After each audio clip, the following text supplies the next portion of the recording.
Hi, I'm Alex, and I have POTS, or Postural Orthostatic Tachycardia Syndrome. And I'm here today to talk to you guys about Tachymon. So in 2021, I first started experiencing symptoms of POTS, and I was having a really difficult time getting diagnosed. We knew there were issues related to my heart, but I really didn't have a good way to monitor my heart and really see what was going on. So around that time, my uncle coded an app called Tachymon.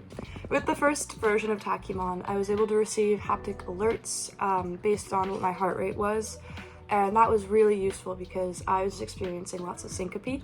I was also able to store data and show doctors what I had been experiencing outside of the hospital. So Tachymon has been helping me and many other people with POTS for years. So I wanted to make this video to show you all how the Tachymon app works. So in this video, I will explain how to download the app and how to get it set up on your watch, how to customize the settings based off what works best for you, the subscription versus the free version, and I'll explain how to use the iPhone version of the app. So first, obviously, downloading the app is quite easy. I'm using my sister's phone here for this demonstration, so we're just going to download that very quickly. Next, this notification will pop up asking if you would like to receive notifications. I would recommend pressing allow. Then it's going to ask for access to your health data, so we will click allow. So I've seen some people say that when they first downloaded the app, they didn't see the permissions pop up, so I'm quickly going to show you how to enable those if it didn't pop up on the app. First thing you're going to want to do is to go to the Health app.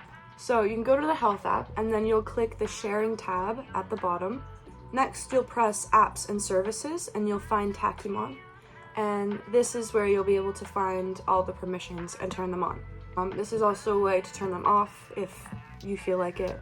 Don't recommend, but alright, so now that the app is downloaded, it should just appear on the home screen right here, the little stoplight. So it will always say that the app is not a substitute for medical advice. Go see your doctor. So now you'll just see a big green blob that says start monitoring, and that is exactly what we need. So we should press that. It will take a couple seconds just to get its bearings, but we can work on some other things first. So here, if you swipe twice, you can access the upper thresholds and the lower thresholds, and this is what we need to customize our settings. So there are two levels for the thresholds. The first one is a more moderate alert, and the second one is your more urgent alert. So you can tap on the number, you can rotate it, and you can pick whatever you like. So for my first level, I like to go for 145, which means I won't get an alert unless my heart rate is above 145. And my second alert, I'd like to do it around 165. My heart does go quite high, and sometimes I get sick of receiving alerts just when I'm walking around because I know I don't faint around the 130s, 140s, 150s. So these are the primary levels that work for me. Obviously, you can customize it to whatever you would like. Next, we'll move on to the delta levels. So the delta is the amount between your average heart rate and your current heart rate. So for level 1, this will alert you if your current heart rate increases more than 30 beats per minute above your average. So for my first level, I like to keep it at 45, which means I will get alerts if my current heart rate is 45 beats per minute above my average heart rate. And I believe the average heart rate displayed is your average heart rate within the last 7 minutes. Next, we can move to the lower thresholds. So for level 1, I'm going to go with 50, which means I'll get an alert if my heart rate goes below 50 beats per minute. Rarely happens, I do have POTS. For my second level, I'm going to go just a bit lower at around 40 beats per minute. These are my delta levels for my lower thresholds. It works the same as the upper thresholds. So for level 1, I will get an alert. Let's set it to, I think 40 is good.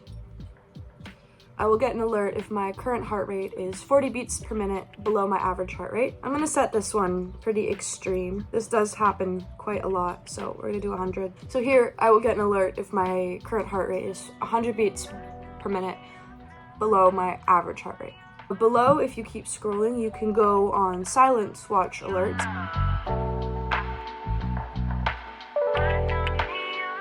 You have a battery saving mode, and in the premium settings, you can choose to have your phone vibrate when you receive haptic alerts on your watch. Next, if we just scroll, these are some tips and tricks.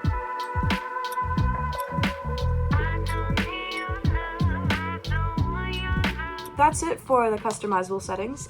Next, we'll go into the subscription versus the free version.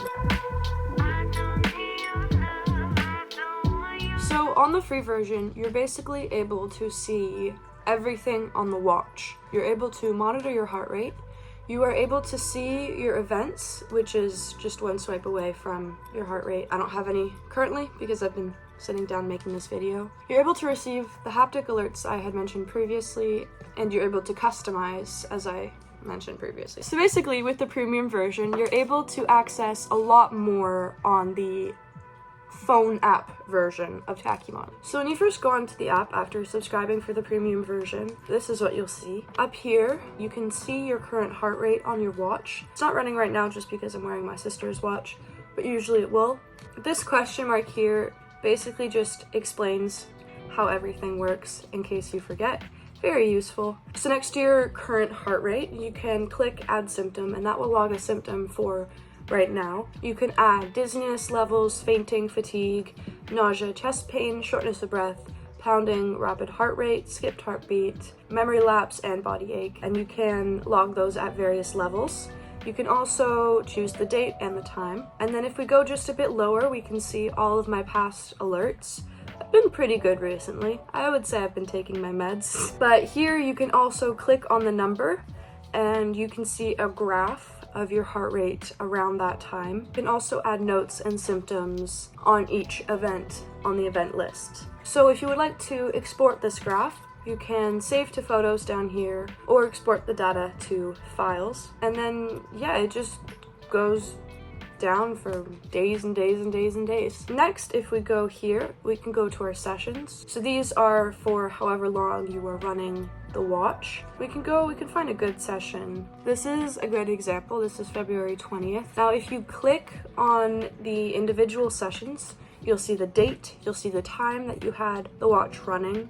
And just like at the end of every session, you will be able to see what your average heart rate was for the day, what your minimum heart rate was, and your maximum. In yellow here, you'll be able to see how many minutes that your heart was in the yellow zone or the moderate zone. Right underneath, you'll be able to see how many minutes your heart was in the red zone. Okay, and then next we can click summary.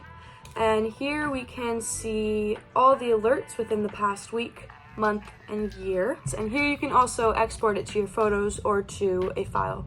You can also see a graph of your heart rate within the past 24 hours, 12 hours, and 4 hours, your max, minimum, or both. Super fun, and you can also save those to photos. It's all pretty self-explanatory. He hasn't made it that complicated, I swear. And next, under information, you can find more details about your subscription, tips, and frequently asked questions. Another feature of the subscription is you're able to connect Tachymon to a Bluetooth heart rate monitor, so not just your Apple Watch.